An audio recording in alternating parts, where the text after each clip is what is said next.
আসসালামু আলাইকুম। আজকে চিফ অ্যাডভাইজারের সাথে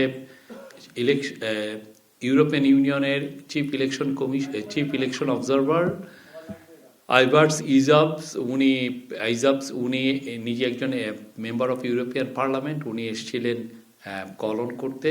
সেখানে ইউরোপিয়ান ইউনিয়নের অ্যাম্বাসেডর মাইকেল মিলার ছিলেন, আর ইলেকশন অবজারভার টিমের আরও দুইজন ছিলেন। তো এই বিষয়ে আজকে মিটিং হয়েছে চিফ অ্যাডভাইজারের সাথে। শিনজো আবের স্ত্রী আকি আবের সাথে কথা হয়েছে, এবং এছাড়া আরও দু একটা বিষয়ে, বিশেষ করে আপনারা জানেন কিছুদিন আগে দু একটা ভায়োলেন্সে নরসিংদীতে একজন হিন্দু মারা গিয়েছেন, সেটা নিয়ে আমরা এক ধরনের অপপ্রচার দেখছি, সেগুলো নিয়ে কথা হবে। আমরা এই প্রথমেই এবং শ্রুতি লেখকদের জন্য যেটা হয়েছে যে একটি এডুকেশন মিনিস্ট্রি একটা পলিসি করেছে। আগে শ্রুতি লেখকদের এক একটা এডুকেশন বোর্ডের এক এক রকম নিয়মাবলী ছিল। এটাকে এখন স্ট্যান্ডার্ড করা হয়েছে, এবং এটা এখন সবার জন্য একটা বেটার একটা, যারা আমাদের দৃষ্টি প্রতিবন্ধী, যারা ভালো দেখতে পান না, তাদের যে তারা কিভাবে পরীক্ষা দিবেন সেটা তারা তো শ্রুতি লেখকদের দিয়ে দেন, সেই বিষয়ে একটা পলিসি হয়েছে, সেটা নিয়ে আমরা কথা বলবো। তো প্রথমে আমি চিফ ইলেকশন অবজারভার মিশনের যিনি প্রধান আইভার্স ইজাব আসছিলেন 11:30 প্রফেসর ইউনূসের সাথে দেখা করেছেন। এটা খুব ইম্পর্টেন্ট একটা মিটিং। উনি আসছিলেন যে অনেকগুলো বিষয়ে আলাপ করতে, ইলেকশন প্রিপারেশন সম্পর্কে জানতে, লেভেল প্লেইং ফিল্ড সম্পর্কে জানতে, গণভোটের ইয়েস ভোট নিয়ে জানতে, এগুলো নিয়ে অনেকগুলো বিষয়ে কথা বলেছেন। তো প্রথমেই উনি বলেছেন যে একটা বড় ইলেকশন অবজারভার টিম পাঠাচ্ছে, কারণ বাংলাদেশে জন্য এই আসন্ন ইলেকশনটা হবে হিস্টোরিক। তাদের মতে এটা খুবই একটা হিস্টোরিক ইলেকশন। আপনারা জানেন যে ইউরোপিয়ান ইউনিয়ন অনেক দেশেই কিন্তু তারা ইলেকশন অবজারভার টিম পাঠায় না, কিন্তু বাংলাদেশে পাঠাচ্ছে, বিকজ বাংলাদেশের সাথে তাদের একটা ট্রেড পার্টনারশিপ আছে, বাংলাদেশের একটা বড় জনগোষ্ঠী, এবং তারা বাংলাদেশকে তাদের একজন ক্লোজ ফ্রেন্ড হিসাবে বিবেচনা করে। আর পুরো শেখ হাসিনার আমলে প্রায় 16 বছরে একবারের জন্য ওরা কোনো ইলেকশন অবজারভার টিম পাঠায়নি। উনি বলছেন, আইভার্স ইজাব বলেছেন যে উনি সর্বত্র পজিটিভ ফিলিং, ইলেকশন নিয়ে পজিটিভ ফিলিং, এনথুসিয়াজম দেখছেন। কারণ হিসেবে উনি বলেছেন আগের 3টি পার্লামেন্টারি ইলেকশন ক্রেডিবল হয়নি। উনি election preparation, level playing field বিষয়ে জানতে চেয়েছেন, এবং একটা বিষয়, এই পুরো আলোচনায় আওয়ামী লীগ বিষয়ে আওয়ামী লীগের পার্টিসিপেশন নিয়ে কোনো ধরনের কোনো আলোচনা হয়নি। গণভোট নিয়ে কথা হয়েছে। বলেছেন যে ইউএস ভোট খুবই ইম্পর্টেন্ট। ইউরোপিয়ান ইউনিয়নের যিনি অ্যাম্বাসেডর, উনি বলেছেন যে ইউএস ভোটটা খুবই ইম্পর্টেন্ট, কারণ এর মাধ্যমে খুবই ইম্পর্টেন্ট এবং প্রয়োজনীয় রিফর্ম এজেন্ডা বাস্তবায়ন হবে। আর আইভার্স ইজাব আবার বলেছেন যে ইলেকশন অফ মিশন, তাদের যে ইলেকশন অবজারভার যে মিশন, এটা এখন দেশের সর্বত্র ছড়িয়ে পড়বে। ওরা সব জায়গাগুলোকে মনিটর করবে। তারা ইলেকশন বড় বড় পলিটিক্যাল পার্টির সাথে কথা বলবে, অন্যান্য স্টেক হোল্ডারদের সাথে কথা বলবে। আমাদের চিফ অ্যাডভাইজার প্রফেসর ইউনূস বলেছেন যে উনি ইউরোপিয়ান ইউনিয়নকে আশ্বস্ত করেছেন যে ভোট, আগামী যে ইলেকশনটা এবং গণভোট খুব সুচারুভাবে সম্পন্ন হবে। এটা ফ্রি, ফেয়ার, ক্রেডিবল, পিসফুল, এবং এটা একটা ফেস্টিভ ইলেকশন হবে। তিনি বলেছেন ইন্টারিম গভর্নমেন্ট এবং ইলেকশন কমিশন পুরোপুরিভাবে প্রিপেয়ার্ড আছে ইলেকশন ও গণভোটের জন্য, যাতে এটা সুচারুভাবে সম্পন্ন হয়। চিফ অ্যাডভাইজার বলেছেন লেভেল প্লেইং ফিল্ড প্রত্যেকটি রাজনৈতিক দলের জন্য সমান থাকবে, এটা নিয়ে উনি কোনো সমস্যা দেখছেন না। তিনি বলেছেন এটা তেমন কোনো সমস্যা হবে না। প্রফেসর ইউনূস ইউরোপিয়ান ইউনিয়নকে ধন্যবাদ জানিয়েছেন এই ইলেকশন অবজারভেশন মিশন পাঠানোর জন্য। এটা সুষ্ঠু নির্বাচনের জন্য এবং বাংলাদেশের গণতান্ত্রিক উত্তরের জন্য খুবই ইম্পর্টেন্ট, তিনি বলেছেন। চিফ অ্যাডভাইজার বলেছেন দেশের ভালনারেবল ভোটিং সেন্টারগুলোতে বডি অন ক্যামেরা থাকবে। আপনারা জানেন সিকিউরিটি ফোর্সের কাছে বডি অন মানে বডিতে লাগানো থাকবে ক্যামেরা, ওইটা দিয়ে মনিটর করা যাবে যে কোথাও কোনো ট্রাবল হচ্ছে কিনা, কোনো ধরনের কোনো ল অ্যান্ড অর্ডার সিচুয়েশন কোথাও ডিটোরিয়েট হচ্ছে কিনা। এবং এটা একটা সেন্ট্রালি একটা অ্যাপের মাধ্যমে যুক্ত থাকবে, ফলে সেন্ট্রালি উপজেলা, জেলা, ডিভিশন এবং একদম ঢাকার থেকেই খুব সহজে মনিটর করা যাবে কোথায় কি হচ্ছে। সব সেন্টারে সিসিটিভি থাকবে, এর ফলে খুব দ্রুত ট্রাবল মেকারসদের আইডেন্টিফাই করা যাবে। এবং সাথে সাথে আপনি জানেন যে মিলিটারি থাকবে স্ট্রাইকিং ফোর্স হিসাবে, র্যাপিড রেসপন্স স্ট্রাইকিং ফোর্স হিসাবে থাকবে, তারা তখনই র্যাপিড রেসপন্স করতে পারবেন। আর ইয়েস ভোটের বিষয়ে চিফ অ্যাডভাইজার বলেছেন যে ইন্টিরিম গভর্নমেন্ট ইয়েস ভোটের জন্য ক্যাম্পেইন করবে এবং করছে, এবং এর বিষয়ে অ্যাওয়ারনেস বিল্ড আপ করবে। এ বিষয়ে ইন্টারিম গভর্নমেন্ট লিগাল ওপিনিয়ন নিয়েছিল এবং এই টপ লিগাল এক্সপার্টরা বলেছেন যে ইন্টারিম গভর্নমেন্ট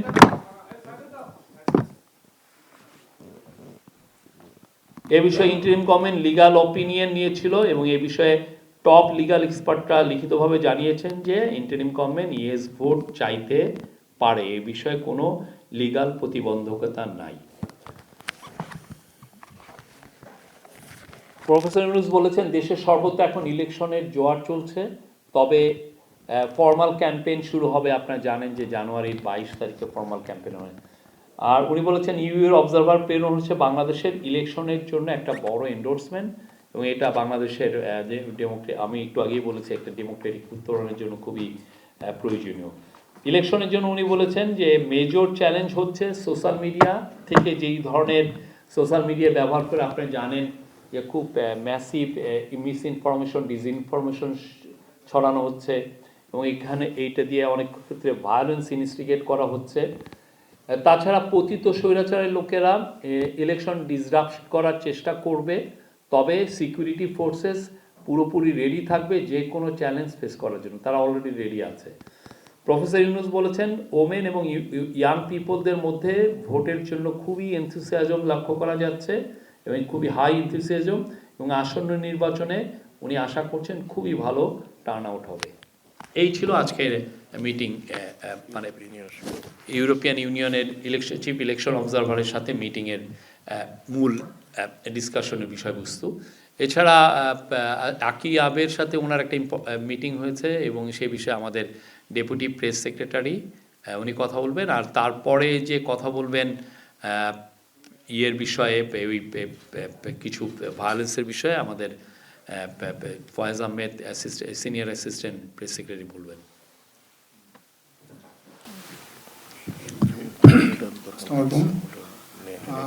আপনাদেরকে ইতিমধ্যে আমাদের প্রেস সেক্রেটারি সাহেব উনি বলেছেন যে আকি আবে উনি হচ্ছেন জাপানের প্রয়াত প্রধানমন্ত্রী শিনজো আবে, তার স্ত্রী। আপনারা জানেন যে শিনজো আবে 2022 সালে উনি অ্যাসাসিনেটেড হয়েছিলেন। তো তার স্ত্রী উনি একটা প্রতিনিধি দলকে নেতৃত্ব দিচ্ছেন এই মুহূর্তে বাংলাদেশে, এবং এনকারেজমেন্ট অফ সোশ্যাল কন্ট্রিবিউশন নামে একটা ফাউন্ডেশন, এই ফাউন্ডেশনের কাজে উনি বাংলাদেশে এসেছেন। উনি আজকে মাননীয় প্রধান উপদেষ্টার সাথে দেখা করেছেন এবং ওনার স্বামীর সাথে মাননীয় প্রধান উপদেষ্টার খুবই আন্তরিক সম্পর্ক ছিল এবং তাদের সম্পর্কে স্মৃতিচারণ করেছেন। এবং উনি আসলে আজকে আমাদের প্রধান উপদেষ্টার কাছে আসলে জানতে চেয়েছিলেন যে নির্বাচন পরবর্তী আসলে উনি সময় কিভাবে কাজ করবেন বা ওনার পরিকল্পনা সম্পর্কে। আমাদের প্রধান উপদেষ্টা ওনাকে জানিয়েছেন যে উনি মূলত 3টা বিষয়ে ফোকাস করে নির্বাচন পরবর্তী সময় ওনার কাজ করবেন। ডিজিটাল হেলথ কেয়ার ডেভেলপমেন্টের বিষয়ে কাজ করবেন, হেলথ কেয়ার যাতে করে আমাদের দেশের নারী বা আমাদের যে ভালনারেবল গোষ্ঠী যারা আছে তাদের হেলথ কেয়ার সিস্টেমের মধ্যে তাদের অ্যাক্সেসটা বাড়ে। পাশাপাশি আমাদের প্রবাসী বাংলাদেশি যারা আছেন তারাও একটা ডিজিটাল সিস্টেমের মাধ্যমে তাদের পরিবারের হেলথের ব্যাপারে খোঁজখবর রাখতে পারেন, হেলথের ব্যাপারে যাবতীয় প্রয়োজনীয় অ্যাডভাইস দিতে পারেন। এটা নিয়ে কাজ করবেন উনি।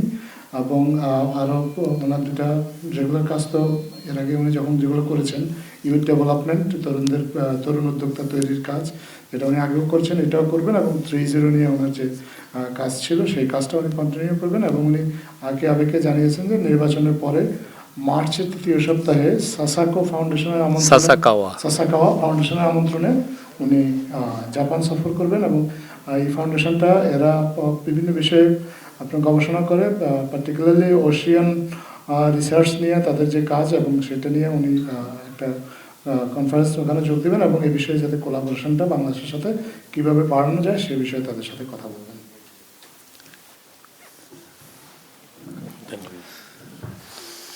জি, ধন্যবাদ। সাম্প্রতিক সময়ে কিছু ঘটনায় একটু উদ্বেগের সঙ্গে খেয়াল করা যায়, কিছু অপপ্রচারের ফলে সাম্প্রদায়িক যে সম্প্রীতি সেটা বিনষ্টের মতো ঘটনার কেউ কেউ চেষ্টা করেন বা কেউ প্রভোকেটেড হন। সর্বশেষ নরসিংদীতে একজন মুদি ব্যবসায়ী, তার পুলিশ এবং পরিবারের প্রাথমিক যে ধারণা তিনি হচ্ছে পারিবারিক কলহ এবং ব্যবসায়ের পূর্বশত্রুতার জেরে খুন হয়েছেন। ভদ্রলোকের ধর্মীয় পরিচয়, উনি মণি চক্রবর্তী, ধর্মীয় পরিচয় সনাতন হওয়ার ফলে এটি নিয়ে নানান জায়গায় মিথ্যা প্রপাগান্ডা তৈরি হয়েছিল যে সাম্প্রদায়িক হামলায় তিনি নিহত হয়েছেন এই ধরনের। সেটার ভিত্তিতে আমরা খেয়াল করেছি যে কয়েকজন বিশিষ্ট নাগরিক বিবৃতিও দিয়েছেন। তো এই বিশিষ্ট নাগরিক যারা বিবৃতি দিয়েছেন তাদের মধ্যে অনেককেই দেখা গেছে ইতিপূর্বে বাংলাদেশের সমাজে নানান ঘটনায় ওনারা নিরপেক্ষ তদন্ত করেছেন, ওনারা সে সমস্ত জায়গায় ভিজিট করেছেন। তো আমরা প্রত্যাশা করব কোনো ঘটনায় যদি ওনাদের উদ্বেগ তৈরি হয়, মিথ্যা বা বানোয়ার তথ্যের ভিত্তিতে সেগুলিতে প্রভাবিত না হয়ে বিবৃতি দেওয়ার আগে একটু যাচাই বাছাই করবেন এবং প্রয়োজনে তারা সরজমিনে ভিজিট করবেন, সেখানে কোনো সাম্প্রদায়িক ইস্যু আছে কিনা সেটা দেখবেন। আদারওয়াইজ ওনাদের এই ধরনের বিবৃতি বা মিথ্যা তথ্য যখন দুটো মিলে এক জায়গায় দাঁড়ায়, এটা আমাদের যে সোশ্যাল যে সাম্প্রদায়িক যে হারমোনিটা এটা বিনষ্টের ক্ষেত্রে বড় ভূমিকা রাখতে পারে। এই জায়গায় প্রত্যেকেই সতর্ক এবং দায়িত্বশীল ভূমিকা রাখার জন্য সরকারের পক্ষ থেকে অনুরোধ করা যাচ্ছে। Thank you. আর একটা আপনারা জানেন যে আমাদের যারা দৃষ্টি প্রতিবন্ধী ভাই বোন আছে, একটা হিসাবে একটা সার্ভেতে দেখা যায় যে এদের সংখ্যা প্রায় 5 লাখ, 500,000 পিপল। তারা তাদের সুবিধার্থে, হ্যাঁ, আমাদের শিক্ষা উপদেষ্টা অধ্যাপক সিআর আবরারের ঐকান্তিক প্রচেষ্টায় দৃষ্টি প্রতিবন্ধীদের জন্য প্রণীত হয়েছে পাবলিক ও শ্রেণী পরীক্ষায় শ্রুতি লেখকের সেবা গ্রহণ সংক্রান্ত নীতিমালা 2025। তো এটা কেন ইম্পর্টেন্ট? এটা এই জন্য ইম্পর্টেন্ট, আগে যেটা ছিল সেটা কোনো সত্যিকার এক একটা বোর্ড এক এক রকম নিয়মে চলতো, ফলে একটা সেন্ট্রালি স্ট্যান্ডার্ডাইজড কোনো একটা সিস্টেম ছিল না এবং এতে অনেকের পরীক্ষায় অনেকে ক্ষতিগ্রস্ত হতেন। তো এইটাকে সামনে রেখে এই বছর উনি যেটা করেছেন যে এটার একটা পুরো সবাইকে এনে যারা এটার ব্যাপারে এক্সপার্ট, এখানে কত সময় লাগে পুরোটাকে নিয়ে একটা স্ট্যান্ডার্ড একটা নীতিমালা করা হয়েছে। এটা আশা করা যায় যে যারা আমাদের দৃষ্টি প্রতিবন্ধী ভাই বোন যারা সরকারি বা বেসরকারি টেস্টে তারা এক্সাম যারা অ্যাপিয়ার করেন তাদের জন্য এটা এখন খুব ইজিয়ার হবে এবং তাদের হয়ে যারা শ্রুতি লেখক যারা লেখেন তাদের জন্য এটা একটা খুবই একটা আমরা বলবো যে সব কিছু ইজিয়ার করবে এই টেস্টগুলো করা। তো দৃষ্টি প্রতিবন্ধীদের সুবিধার্থে পাবলিক ও শ্রেণী পরীক্ষায় অংশগ্রহণ নিশ্চিত করার লক্ষ্যে গত মাসের শিক্ষা মন্ত্রণালয় কর্তৃক পাবলিক ও শ্রেণী পরীক্ষায় শ্রুতি লেখকের সেবা গ্রহণ সংক্রান্ত নীতিমালা 2025 জারি করা হয়েছে। শিক্ষা উপদেষ্টা অধ্যাপক সিআর আবরারের ঐকান্তিক প্রচেষ্টায় দীর্ঘ 4 মাসে একাধিক অংশীজনের সাথে আলোচনার ভিত্তিতে এই নীতিমালা প্রণীত হয়েছে। সমাজসেবা অধিদপ্তর 2024 সালের জরিপ অনুযায়ী দেশে দৃষ্টি প্রতিবন্ধী জনগোষ্ঠীর সংখ্যা 4,75,565 জন। ইতিপূর্বে পাবলিক ও শ্রেণী পরীক্ষার জন্য কোনো অভিন্ন ও সম্পূর্ণ নীতিমালা ছিল না। বিভিন্ন সময় একাধিক ও খণ্ড খণ্ড প্রশাসনিক সিদ্ধান্তের মাধ্যমে এই শ্রুতি লেখকের নিয়োগ পরিচালিত হতো। বিভিন্ন বোর্ড ও বিভিন্ন বিশ্ববিদ্যালয় তাদের নিজস্ব নিয়মে শ্রুতি লেখকদের নিয়োগ দিত। কারা এই পদে নিয়োগ পাবে, কি উপকরণ সাথে নিতে পারবে, সম্মানীর হার কি হবে, আবেদন ফর্ম, এই বিষয়ে অভিযোগ ও প্রতিকার কিভাবে হবে তার কিছু উল্লেখ করা ছিল না। অতিরিক্ত সময়ের কথা উল্লেখ করা হলেও সেটা কতটুক হবে তার ভিন্নতা ছিল। এই নীতিমালায় প্রতি ঘন্টার সময়ের বিপরীতে 15 মিনিট অতিরিক্ত সময় নির্ধারণ করা হয়েছে। এই নীতিমালায় সমন্বিতভাবে সকল সমস্যাগুলো চিহ্নিত করে অংশীজনের সাথে আলোচনার ভিত্তিতে সমাধানের উদ্যোগ গ্রহণ করা হচ্ছে। এই নীতিমালা সকল সরকারি বেসরকারি স্কুল, কলেজ, বিশ্ববিদ্যালয় সহ সাধারণ শিক্ষা বোর্ডসমূহ, কারিগরি ও মাদ্রাসা শিক্ষা বোর্ডের অধীন সকল শিক্ষা প্রতিষ্ঠানের পাবলিক শ্রেণী পরীক্ষায় পরীক্ষা গ্রহণকারী কর্তৃপক্ষের জন্য প্রযোজ্য হবে। নীতিমালায় তফসিল শ্রুতি লেখকদের যোগ্যতা ও আবেদন করার ফরমের বিশদ বিবরণী সংযুক্ত করা আছে। ইতিমধ্যে একাধিক সংগঠন ও সংস্থা এই নীতিমালাকে স্বাগত জানিয়েছে। শিক্ষা উপদেষ্টা অধ্যাপক সিআর আবরার বলেছেন, শিক্ষার সমতায়নে এই নীতিমালা আমাদের কার্যকরী ভূমিকা রাখবে এবং পিছিয়ে পড়া জনগোষ্ঠীর প্রতি এই সরকারের দায়বদ্ধতার কথা মনে করিয়ে দিবে। Thank you. আপনাদের কোনো প্রশ্ন থাকলে আপনারা করতে পারেন।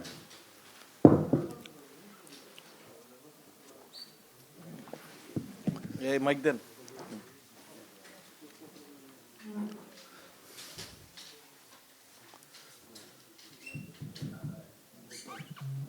আমি Borhanul Ashikin, special correspondent channel 24। তো তফসিল ঘোষণার পরে আমরা দেখেছি যে বেশ কিছু হত্যাকাণ্ডের ঘটনা ঘটেছে। তো সেক্ষেত্রে যারা নির্বাচনে কন্টেস্ট করছেন তারাও উদ্বেগ প্রকাশ করেছেন। তো সেক্ষেত্রে প্রধান উপদেষ্টা তিনি কোন উদ্বেগ প্রকাশ করেছেন কিনা, এবং আইন শৃঙ্খলা পরিস্থিতি যাতে নিয়ন্ত্রণে থাকে নির্বাচন এবং নির্বাচনের আগে এবং নির্বাচনের পরে, তো সেক্ষেত্রে প্রধান উপদেষ্টা কোনো নির্দেশনা দিয়েছেন কিনা? ধন্যবাদ। আইন শৃঙ্খলা পরিস্থিতি এখন ভালোভাবে নিয়ন্ত্রণে আছে। হ্যাঁ, আমরা দুই একটা law and order situation deteriorate হয় এরকম দু একটা ঘটনা আমরা দেখেছি, বাট আমরা মনে করছি বা ইলেকশন কমিশনও মনে করছে যে আইন শৃঙ্খলা পরিস্থিতি এখন যথেষ্ট ভালো আছে। এবং আপনারা দেখেছেন যে আইন শৃঙ্খলা বাহিনী যারা ল অ্যান্ড অর্ডার নিয়ন্ত্রণ করেন তাদের কনফিডেন্সটা অনেক ক্ষেত্রেই চাঙ্গা। বিশেষ করে 3টা বড় ইভেন্ট তারা সুচারুভাবে সম্পন্ন করেছেন ওইটাকে, যেমন ধরেন শরীফ ওসমান বিন হাদির জানাজা, তারপরে তারেক রহমান বিএনপির চেয়ারপারসন তারেক রহমানের দেশে ফিরে আসা, এটা নিয়ে বিশাল একটা সেইটার রোধে সরকার অবশ্যই আপনারা দেখেছেন যে কিছু কিছু ক্ষেত্রে আমরা রিপোর্ট করছি। এটার মূল যে ইস্যু সেটা হচ্ছে যে প্ল্যাটফর্মগুলো, যে সমস্ত প্ল্যাটফর্মে এই সামাজিক যোগাযোগ মাধ্যমে যে সমস্ত প্ল্যাটফর্মে যারা যারা জিনিসগুলো পোস্টিং করেন, আমরা হয়তো একজনকে বলতে পারি যে এরই কেসে, দেখা গেলো যে উনি পরের দিন আবার আরেকটা আইডি খুলে ফেলছেন। তো এইটাকে রোধের জন্য একটা হচ্ছে যে আমাদের তরফ থেকে চিফ অ্যাডভাইজারের পেজের থেকে আমরা অনেকগুলো যারা যারা মিথ্যা নিউজ দেন আমরা সেগুলো ক্ষেত্রে অ্যালার্ট করি, যারা এগুলো মিথ্যা নিউজের ক্যাম্পেইন করেন সে বিষয়েও অ্যালার্ট করি। বাট এটা আমার মনে হয় যে এটা সামাজিকভাবে সবারই এটা রেসপন্সিবিলিটি আছে। নিউজ পেপারগুলো, টিভিগুলো সবাইকে আমরা আহ্বান করব যে এই যে ইলেকশনকে সামনে ঘিরে যেই ধরনের মিথ্যা অপপ্রচার হচ্ছে সেগুলোর জন্য তারা যেন নিজস্ব ফ্যাক্ট চেক ইউনিট খুলে এটাকে তারা কমব্যাট করেন। এটা খুবই ইম্পর্টেন্ট। আর আইসিটি ডিভিশন এটা নিয়ে কাজ করছে, আমাদের বিটিআরসি কাজ করছে। আমরা বলবো যে একটা সমন্বিত উদ্যোগ আছে। বাট আপনি জানেন কোটি কোটি লোক, 12 কোটি লোক সম্ভবত এখন ফেসবুক ব্যবহার করেন, টিকটক ব্যবহার করেন 6 কোটি লোক। তো এইখানে দুই একটা যখন ভুল হয় আমরা মানে এমন আছে সেটাকে আমরা ইন্টারভেন করতে করতে দেখা যাচ্ছে যে কয়েক ঘন্টা লেগে যায় অনেক ক্ষেত্রে। তো এই বিষয়গুলো সত্যিকার অর্থে মনিটর করা অনেক ক্ষেত্রে টাফ। আর অনেক ক্ষেত্রে যারা প্ল্যাটফর্ম আছে, যারা টিকটক বলেন, ফেসবুক বলেন, মেটা বলেন, তারাও তাদের কাছ থেকেও আমরা খুব টাইমলি যে কোঅপারেশনটা দরকার সেটা আমরা পাই না। হ্যালো, আমি শফিক ভাই শাওন বলছিলাম। আমি যেটা একটু জানতে চাচ্ছি যে ওসমান হাদির মৃত্যুর খবর আসার পরপরই আমাদের এখানে বাইরে থেকে কয়েকজন ইনফ্লুয়েন্সার তারা যেভাবে একটা পরিস্থিতি তৈরি করলেন, এবং সাথে সাথে আমরা দেখলাম যে কিছু প্রথম আলো ডেইলি স্টারে একটা নাশকতার মতো ঘটনা ঘটে গেছে। তো এটা তো ইলেকশনের সময় প্রচুর ঘটতে পারে, এবং তাৎক্ষণিক এই পদক্ষেপটা নেওয়ার ক্ষেত্রে সরকারের কি অ্যারেঞ্জমেন্ট আছে? আমি বলবো যে সিকিউরিটি ফোর্স ইলেকশনকে সামনে রেখে তারা যথেষ্ট প্রিপেয়ার্ড আছে। তাদের মধ্যে আমি বলেছি প্রায় 80%-এর ট্রেনিং সম্পন্ন হয়েছে। তারা এই সমস্ত যে কি বিষয় হতে পারে, কি সিচুয়েশন অ্যারাইজ করতে পারে সেগুলো নিয়ে তারা কথাবার্তা বলছেন। আর আমরা আশা করছি যে একটা অ্যাপ তৈরি করছে হোম মিনিস্ট্রি, এই অ্যাপটা আমাদেরকে খুব হেল্প করবে। এই সিমিলার অ্যাপ তৈরি করা হয়েছিল দুর্গা পূজার সময়, যে বাংলাদেশে প্রায় 32,000 আপনি জানেন যে দুর্গাপূজার মণ্ডপ ছিল ওই প্রত্যেকটা মণ্ডপকেই কানেক্ট করা হয়েছিল এই অ্যাপের মাধ্যমে। ফলে কোথাও কোনো যদি ট্রাবল মেকিং হয় সেই জায়গাটায় তাহলে খুব দ্রুত এখানে ইন্টারভেন করা গেছে, খুব দ্রুত র্যাপিড রেসপন্স টিমকে পাঠানো গেছে। তো আমরা আশা করছি যে ইলেকশনকে সামনে রেখে যেভাবে ট্রেনিং করা হচ্ছে, প্লাস প্রতিটা যেগুলো ভালনারেবল কেন্দ্র সেখানে বডি অন ক্যামেরা থাকবে, সিসিটিভি থাকবে, এবং এই যে অ্যাপের মাধ্যমে সবাই সংযুক্ত থাকবে, তাহলে আমরা খুব দ্রুত এই বিষয়ে ইন্টারভেন করা যাবে এবং খুব দ্রুত র্যাপিড রেসপন্স টিমকে পাঠানো যাবে টু এইটাকে পুরোকে ট্যাকেল দেওয়ার জন্য। আমার নাম মনিরুল জামাল উজ্জ্বল, ঝাড়গ্রাম থেকে বলছিলাম। আপনি বডি অন ক্যামেরার কথা বলেছেন এবং প্রতিটি কেন্দ্রে সিসিটিভি থাকবে বলেছেন। এ পর্যন্ত ঝুঁকিপূর্ণ কেন্দ্রের সংখ্যা নির্ধারণ করা হয়েছে কিনা? ইলেকশন কমিশন কাজ করে। আর হচ্ছে শুধু বিভিন্ন সময় আপনারা শুরু থেকে বলে আসছিলেন যে অর্থ পাচার রোধে সরকার ভালো পদক্ষেপ নিচ্ছে এবং আমরা একটা ভালো কিছু দেখতে পাবো। এ পর্যন্ত কত টাকা উদ্ধার হয়েছে, এরকম কোনো আপনাদের কাছে কোনো তথ্য রয়েছে কিনা একটু জানাবেন। প্রথম প্রশ্নটা কি ছিল যেন আপনার? ভালনারেবল সেন্টার, ঝুঁকিপূর্ণ কেন্দ্রের কতগুলো সংখ্যা সেটা ইলেকশন কমিশন আপনাদেরকে জানাবেন, কারণ ওনারা এই পুরো অ্যাসেসমেন্টটা করেন। আর হচ্ছে মানি রিকভারির ক্ষেত্রে আমি বলবো যে এটা আমরা প্রথম থেকে কিন্তু একটা কথা বারবার বলছি যে এটা একটা খুবই সময়সাধ্য বিষয়, অনেক বছর লেগে যায়, মিনিমাম কিছু কিছু ক্ষেত্রে মিনিমাম টাইম লেগেছে 5 বছর। এই টাকাটা আমাদের যে কাজগুলো আমরা যেটা খুব দ্রুত করতে পেরেছি, টাকাগুলোকে লোকেট করা গেছে, কোথায় টাকাটা গিয়েছে, কোন কোন অফশোর অ্যাকাউন্টে গিয়েছে, কোন কোন দেশে গিয়েছে, তাদের সাথে আমরা খুব নিবিড়ভাবে কথাবার্তা বলেছি, তারা আমাদেরকে হেল্প করেছেন। অনেক ক্ষেত্রে আমাদের তরফ থেকে আমাদের অফিসিয়ালরা গিয়েছে এই প্রত্যেকটা যে সমস্ত প্রপার্টি এই চুরি করা টাকায় কিনা হয়েছে, প্রত্যেকটার প্রপার্টি, বেশিরভাগ প্রপার্টি ছবি নিয়ে আসা হয়েছে, এগুলোকে মার্ক করা হয়েছে, এবং যে সমস্ত দেশে এই টাকাগুলো গেছে তাদের যারা এইগুলো নিয়ে যারা কাজ করে তাদের সাথে একটা নিবিড় সম্পর্ক স্থাপন করা গেছে।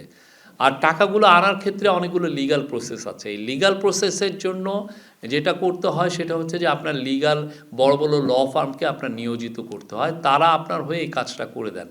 সেই কাজটা সেন্ট্রাল ব্যাংক, বাংলাদেশ ব্যাংক করছেন আমরা জানি। আমার এতদিনে হয়তোবা তারা কিছু ল ফার্মকে এমপ্লয় করে থাকতে পারেন, আপনি একটু তাও চেক করে নেবেন কিছু, হ্যাঁ। এবং এটার জন্য ফান্ড অ্যালোকেট করা হয়েছে। আর একটা বড় যেই জিনিস আপনি দেখেছেন যে লন্ডনে, ইউকেতে, ইউনাইটেড কিংডমে যারা টাকা নিয়ে গেছিলেন তার মধ্যে অন্যতম হচ্ছে former land minister Saifuzzaman Chowdhury Javed. তার বিশাল প্রপার্টি, অনেকগুলো কয়েকশো প্রপার্টি ওইটাকে ফ্রোজেন করা হয়েছে। তো এগুলো আমরা আমাদের সময়, আমাদের তো দেখেন লিমিটেড টাইম 18 মাস, তো 18 মাসের মধ্যে যতগুলো কাজ করা দরকার সেগুলো কাজ করে গুছিয়ে আনা হয়েছে, এবং আমরা আশা করছি পরবর্তী গভর্নমেন্ট বাকি কাজগুলো করতে পারবেন। এই ক্ষেত্রে পরবর্তী গভর্নমেন্ট এটাকে কন্টিনিউ করার ক্ষেত্রে আমাদের কোনো আইনগত, যে আপনারা একটা সরকার ভালো কাজ করে গেলেন এটা কন্টিনিউশন, যেমনটা আপনি বলছিলেন যে 5 বছর এবং আপনাদের সময় কম 18 মাস, সেক্ষেত্রে পরবর্তী গভর্নমেন্ট করার ক্ষেত্রে কোনো বাধ্যবাধকতা থাকবে কিনা? অবশ্যই, এটা তো একটা গভর্নমেন্টের তো কাজ। আমাদের এই গভর্নমেন্ট যে কাজটা করবে সেটা তো পরের গভর্নমেন্ট এসে ফলো আপ করবেন। আর এটা দেশের টাকা, আপনি 234 বিলিয়ন ডলার বাংলাদেশের চলে গিয়েছে, এটা আমাদের জনগণের টাকা, আমার আপনার ট্যাক্স পেয়ারের টাকা, আমার আপনাকে পকেট ফুকা করে তারা টাকা বাইরে নিয়ে গিয়েছেন। তো এই টাকাটা আনা তো এটা আমাদের ইমানি দায়িত্ব। এটা টাকাটা, এটা আমাদের যে গভর্নমেন্টই আসুক এই টাকাটা নিয়ে আসতে হবে, এটা আমাদের জন্য খুবই ইম্পর্টেন্ট। এনে যেটা যেভাবে ওই গভর্নমেন্ট ইউজ করতে চান, বাট এটা আনতেই হবে। আমি মুস্তাফা মল্লিক বলছিলাম। প্রথমত শ্রুতি লেখকদের জন্য যেটা করেছে সরকারকে ধন্যবাদ, কারণ আমি নিজেই দৃষ্টি প্রতিবন্ধীদের নিয়ে গত 2 যুগে অসংখ্য রিপোর্ট করেছি। যাই হোক, এটা নিজে ভালো লাগার একটা বিষয়। আরেকটা যদি একটু ব্যাখ্যা দিতেন, সেটি হচ্ছে যে সরকার যখন হ্যাঁ এবং না গণভোট আয়োজন করছে তখন সরকার নিজেই বলছে যে সরকার বিভিন্ন আইনজ্ঞদের সঙ্গে কথা বলে সরকার নিজেই বলছেন যে আমরা হ্যাঁ এর পক্ষে প্রচারণা চালাবো। যদি একটু এই বিষয়ে না, এটা নিয়ে কেউ এটা নিয়ে দ্বিমত করতে পারেন, তা আমরা স্পষ্টভাবে বলছি যে সরকার এখানে হা ভোটের জন্য এটা সরকার বলবে, জনগণকে বলবে। আপনারা দেখেছেন আমাদের পেজগুলোতে আমরা অলরেডি বলছি, এবং আমাদের অ্যাডভাইজাররাও বলছেন এটা বিষয়ে। তো এটা বলার মূল কারণ হচ্ছে যে এটা হচ্ছে, এই গভর্নমেন্ট হচ্ছে রিফর্মের গভর্নমেন্ট। এই গভর্নমেন্ট যে ন্যাশনাল কনসেনসাস কমিশনের মাধ্যমে এই রিফর্মটাকে তারা একটা ইনস্টিটিউশনালাইজ করার চেষ্টা করেছেন, এবং এইটাই এখন গণভোটে দেওয়া হচ্ছে। তো আমরা জনগণকে বলছি যে আপনারা যদি আর অপশাসন না চান, আপনারা যদি আরও স্বৈরাচারকে আর রিটার্ন না চান, অবশ্যই তাহলে আপনারা হা ভোট দিবেন। এখন জনগণ ডিসাইড করবেন, বাট আমাদের যা দায়িত্ব সেটা আমরা করছি, এটাই এই গভর্নমেন্ট করছে। ভাই বলেন। দেশকাল নিয়ে যে কাজ করি, প্রশ্নটা চলে এসছে, উত্তর এসছে। আরেকটা বিষয়, গতকালকে আমরা একটা প্রেস রিলিজ পেয়েছি প্রধানমন্ত্রী দপ্তর থেকে, বাংলাদেশ হলো যে ডোনাল্ড ট্রাম্পের যে প্রস্তাবনা গাজায় শান্তি স্থাপনের জন্য, সেখানে বাংলাদেশ নীতিগতভাবে যুক্ত হতে চায় কিন্তু একটা মেসেজ পেয়েছি। এই বিষয়ে যদি পরবর্তী কোনো অগ্রগতি থাকে বা সেটা কি? এই বিষয়ে খুবই প্রাইমারি স্টেজে আমাদের ন্যাশনাল সিকিউরিটি অ্যাডভাইজার এখনও ওয়াশিংটনে আছেন। উনি আসলে আমি এটা নিয়ে আরও ওনার কাছে বিস্তারিত জেনে আপনাদেরকে বলতে পারবো। উনি আশা করছি উনি বৃহস্পতিবার ফিরবেন। থ্যাংক ইউ বলে দাও। জি, আশিকেন। আজকে সকালে মিয়ানমারের গুলিতে একটা শিশু মারা গিয়েছিল, মিডিয়াতে রিপোর্ট হয়েছে। তো সেই ক্ষেত্রে আসলে বাংলাদেশ গভর্নমেন্টের পক্ষ থেকে কোনো ইনিশিয়েটিভ নেওয়া হয়েছে কিনা, কারণ সীমান্ত এলাকাতে হোম আর ফরেন মিনিস্ট্রি দেখতেছে। এটা আমাদের ফরেন মিনিস্ট্রি আর হোম মিনিস্ট্রি দেখছে। খুবই আমরা কন্ডেম করি। এটা খুবই আমাদের মানে এটা আনফর্চুনেট ইভেন্ট, আমরা আনফর্চুনেট ইনসিডেন্ট। তো এই বিষয়ে আমাদের ফরেন মিনিস্ট্রি এবং হোম মিনিস্ট্রি এটা নিয়ে কাজ করছে, তারা আপনাদেরকে বাকি বিস্তারিত জানাবে।